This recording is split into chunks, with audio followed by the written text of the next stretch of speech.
Angalia jinsi Mwenyezi Mungu Subhanahu wa Ta'ala alivyo mbora wa kuumba, alivyotengeneza mazingira haya ambayo ni ya asili na kuonekana yenye kuvutia kuliko mazingira mengine yote.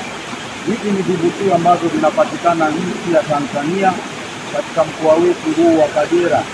Sisi tumesafiri kutoka Simiyu kwa kupitia Mwanza na kuja kufika katika maeneo haya ya Kagera, ambapo tumekuta mambo kama haya mazuri, ambayo mambo haya yanapatikana katika nchi yetu ya Tanzania.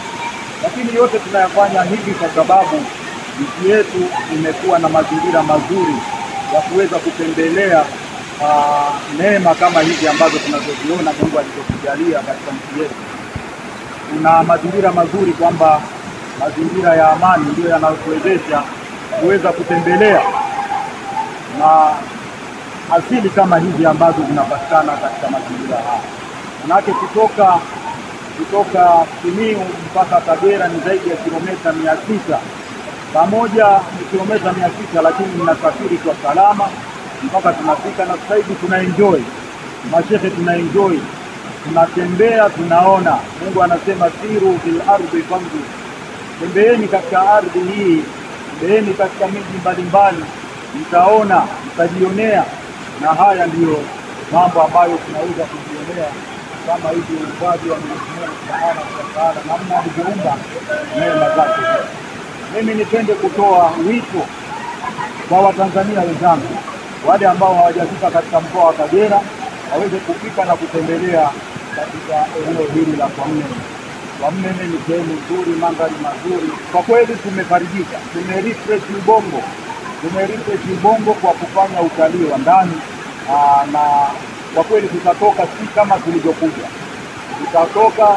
tulivyokuja. Kwa maana kwamba yapo mengi tumejifunza. Tumeona mapango ambayo yaliweza kutumika katika vita vya Kagera ya mwaka 78-79.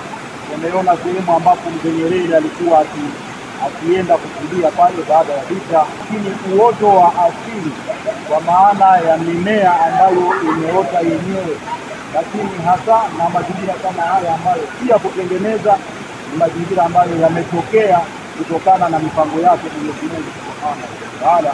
Lakini mwisho wa yote tunaombea nchi yetu ya Tanzania kuendelea kuwa na amani, kwa sababu amani ndio inatufanya tunatembea. Bila amani hatuwezi kutembea.